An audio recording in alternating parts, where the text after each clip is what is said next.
because I realized that after this I could do nothing. He says, Sheikh, the most frightening thing for me was, the man said, I'm not allowed to take anything from you, keep it for yourself, I'll put it in your pocket. Meaning that in that moment he was desperate. And that desperation did nothing for him.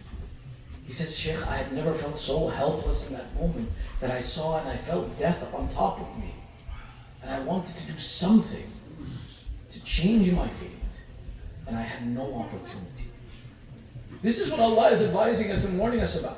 That in that moment he will say, I want to be amongst the righteous. And oh Allah, let me be sure in that moment when you are on the door of death, if there is a doubt in yourself, that's where that doubt will be, that am I amongst the righteous? Am I not amongst the righteous? Did I do enough good? Am I ready for this moment of death? Am I aware of what's going to happen to me in the hereafter?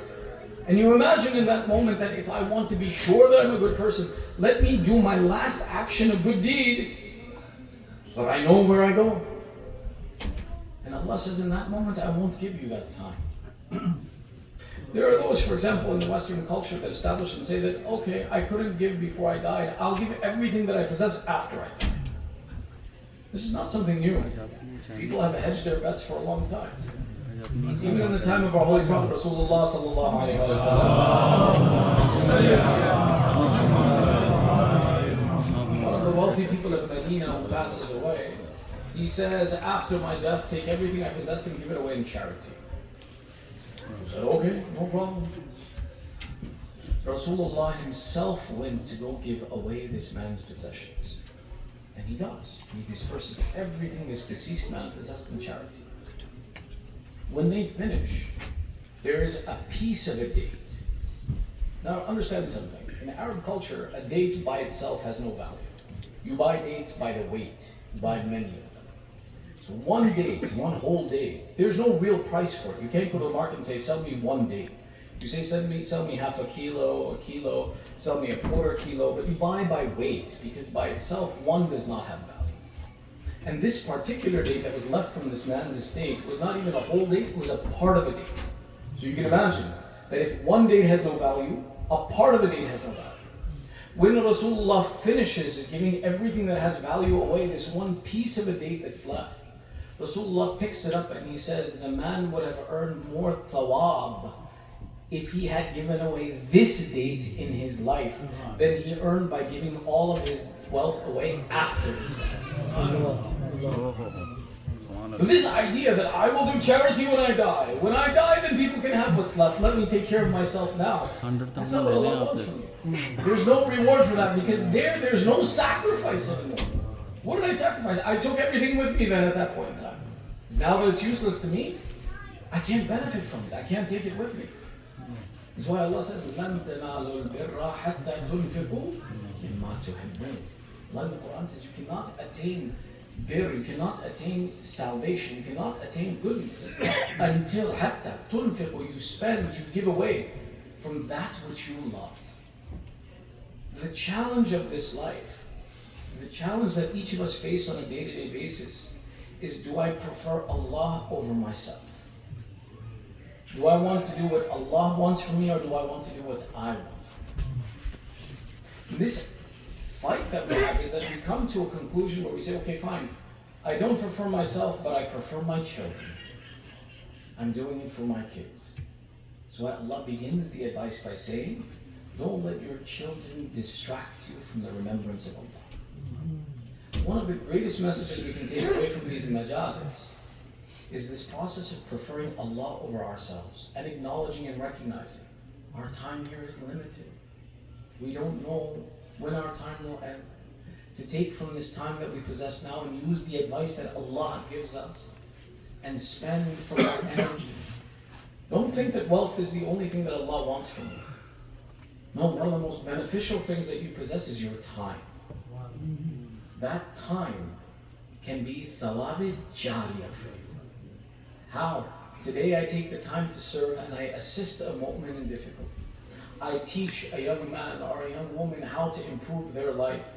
I teach the religion of Islam. I teach and add value, and I sacrifice for my comfort, my rest.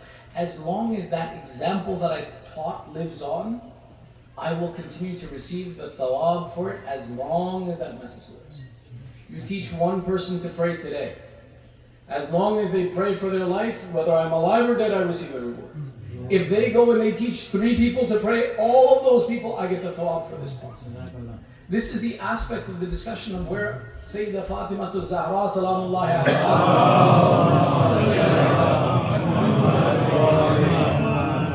would teach and say, you don't understand the honor of the teacher. A woman once came to Sayyidah Fatima and started asking her questions, and eventually this woman became embarrassed. She says, I'm asking you too many questions. Sayyidah Fatima says, if you knew what Allah will give us for teaching, you would see that I am never tired by this. She describes that for every person who you teach, Allah will give you robes of clothing, thousands upon thousands. On the day of judgment, when humanity will be naked in front of Allah, the scholar, the teacher will be the one who is covered. And will cover everyone that they teach. This benefit is one of those important elements that we possess, that don't just think that, oh, if I don't have money, I can't do anything. No, spend from your time. Give from your energy. Give from your intellect. Serve in the way of Allah. This is why He says, go and anfiqu mimma razaqnakum. Whatever it is that Allah has blessed you with, give something from it, so that you're not in a state of difficulty in that final moment. Allah, when He completes this conversation, He says that you will ask me to extend your life لِعَجَلٍ كَرِيمٍ, for a little bit of time. The final verse of the surah, the 3rd verse of advice, Allah explains and He says, وَلَنْ يُؤَخِّرَ اللَّهُ نَفْسًا إِذَا جَاءَ أَجَلُهَا وَاللَّهُ خَبِيرٌ بِمَا تَعْمَلُونَ. Allah promises, He promises, and He says, He says, I will never delay the death of the time when its time has come. إِذَا جَاءَ أَجَلُهَا, if the time of death has come, I promise I will never delay that moment. This promise that Allah makes, that He won't give you even a second more, is not just applicable for us, but rather, for example, even the Anbiya were subject to this test. There's a conversation in the Quran in Surah Al-Furqan of Nabi Allah Idris.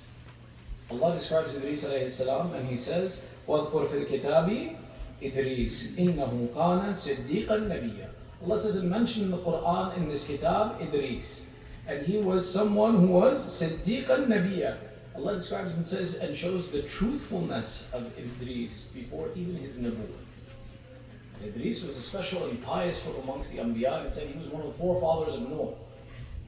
In humanity, Idris has the same root as Darasa, to study.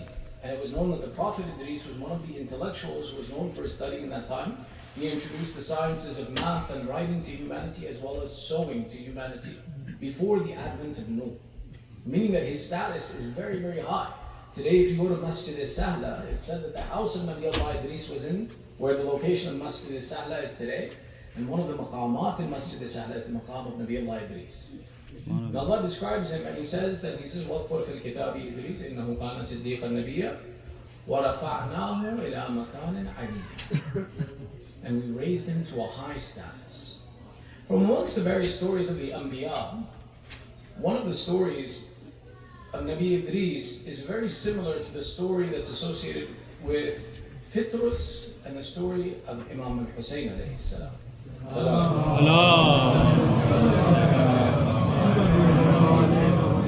Remember, Fitrus was an angel who lost his wings, was on this earth, and at the birth of Imam Hussain, the Shifa of Imam Hussain restored the wings of Fitrus.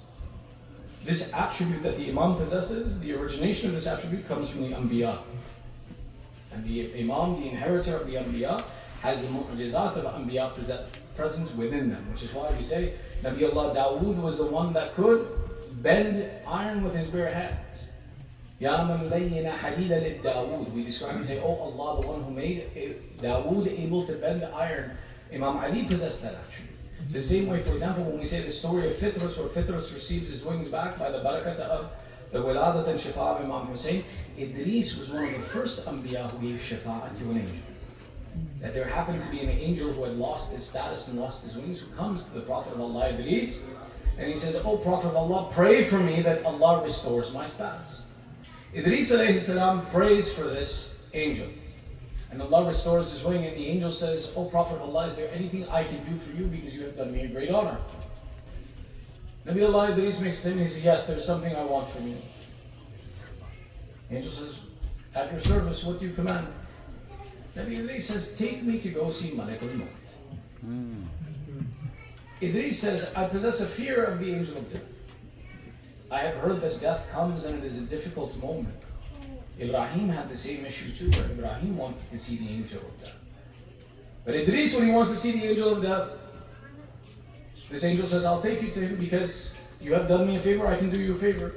Says, Malak al-Maut is up between the 4th and 5th heaven, I will take you to him. Nabi Allah Idris says, take me. He climbs upon the angel and the angel takes him between the 4th and 5th heaven. And there, the angel points out and he says, there is Malak al-Maut, you can go see him. Nabi Allah Idris approaches at Malak al-Maut and says, Salaam alaikum. And he says that I saw people become frightened when they see the angel of death. I saw the angel of death frightened to see Idris. They said, huh? What happened?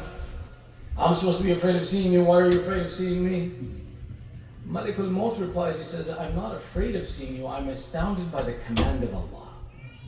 That Allah had commanded me to take your soul in the 4th and 5th heaven, and I pondered over, how can I take the soul of the Prophet of Allah who's on the earth?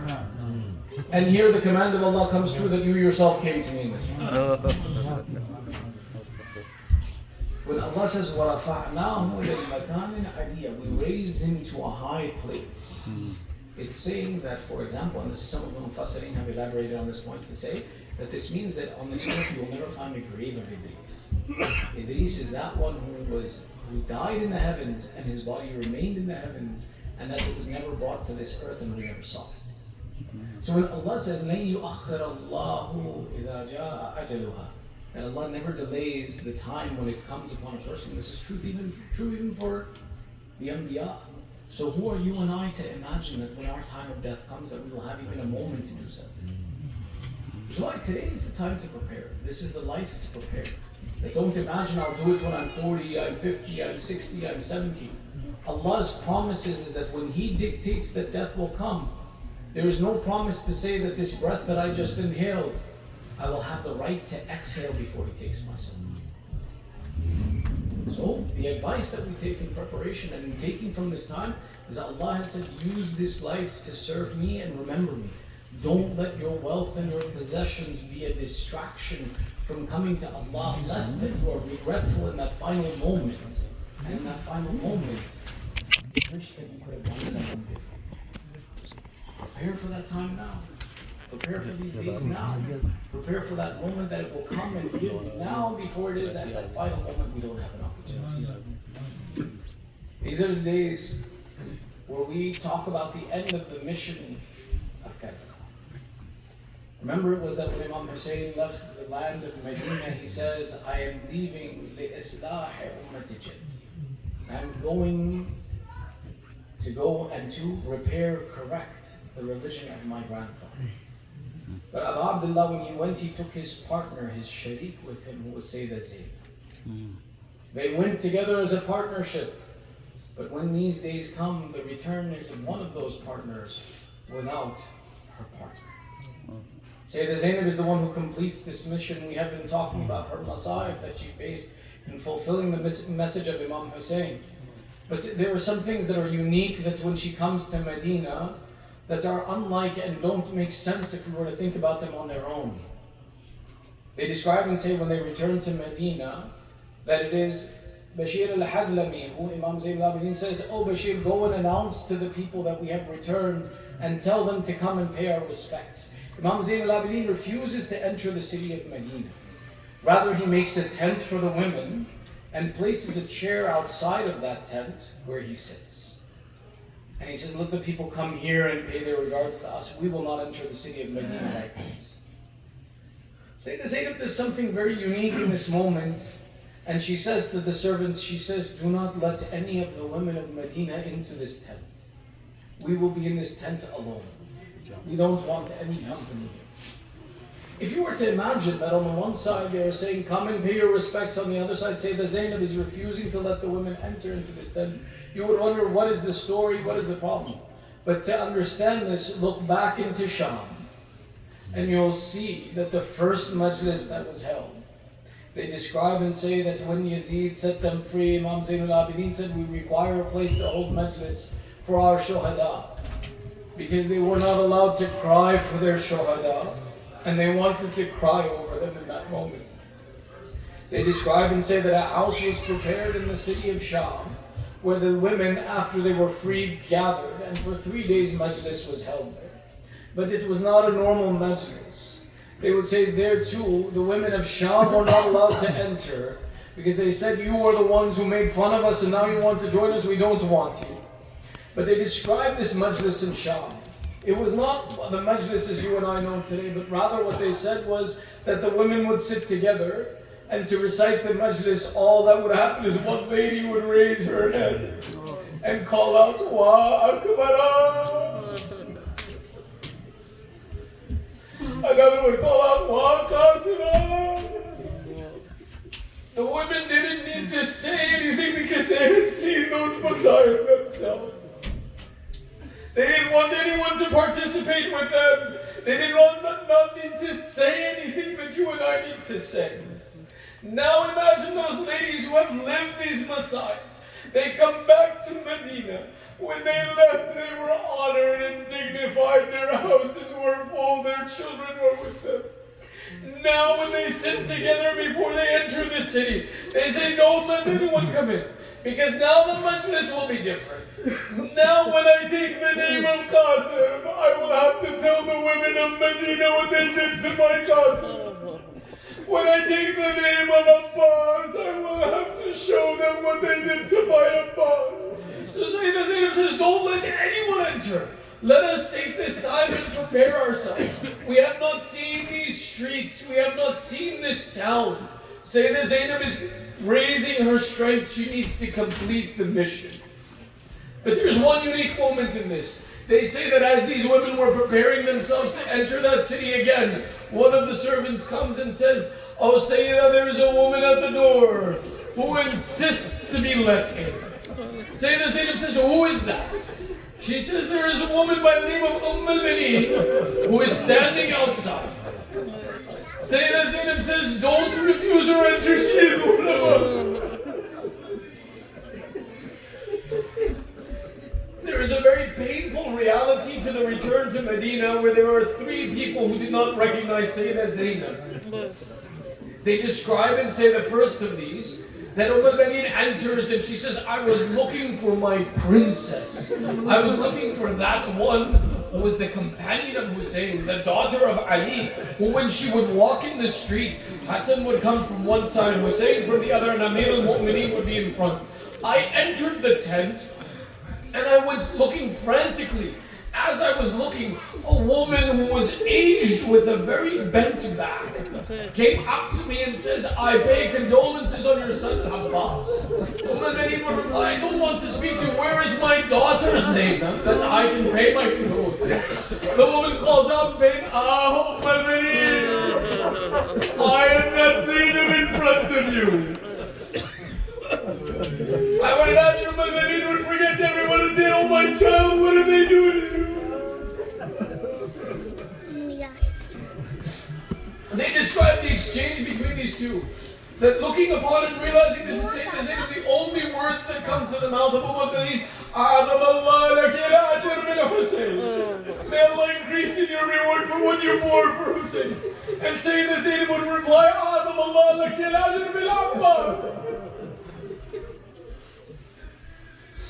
This exchange takes place. Eventually they describe that now Sayyidah Zainab has come to complete her mission. This is amongst the final majalis, so I mention this to you. It breaks my heart to say these words. They say that Sayyidah Zainab came upon the grave of the Prophet, held the doors of the Haram, stood there and called out, Ya Rasulullah, I give you news of the killing of your Hussain. She begins the report of saying, Oh Rasulullah, I stood not 70 feet away as they killed your grandson. I called out to them, all that is out there killing your grandson. Ya Rasulullah, they had no shame. They killed your child and pulled him by his hair. They describe after this moment there is one more place she must go to complete her mission. She says, Al-Sajjad, take me to see my mother Fatima. They describe and say that a person and the emissary can hold their responsibility and hide the reality from who they are appointed by. Sayyidina Zainab was the one on a mission from Rasulullah. The message of Islam had to be preserved. She gave him the message of what happened to his emissary. But what does a child do when she sits by her mother? Sayyidina Zainab sits by the grave of her mother, begins to explain, oh mother, what they did to me. Oh mother, how they took my dignity. Oh mother, how they tortured me. They describe and say, the poets write and say, that there is an amana we imagine that Sayyidina Zainab would say, if I was to tell you about Hussain, mother, I could not. But you gave this Hussain a shirt to wear. When they returned the tabarrukat, the shirt they had stolen from the body of Abu Bilal, they returned. They described that daughter would say, oh mother, I have spoken to you of my problems, but now of your son I have no words to describe. I returned to you the shirt that you had given this Hussain. They describe that that shirt is the one that bore the marks of the spears put in the chest of Hussain. The sword that was struck at the neck of Hussain. This shirt covered in blood. Sayyidina Zainab would return on the grave of her mother. Mother, this is what remains of your child. The poet says, I would see the land quake from the remainder of the shirt. I would imagine Sayyidina Zainab would say, oh mother, this is just the shirt. I am the one who saw the crushed chest of Hussain.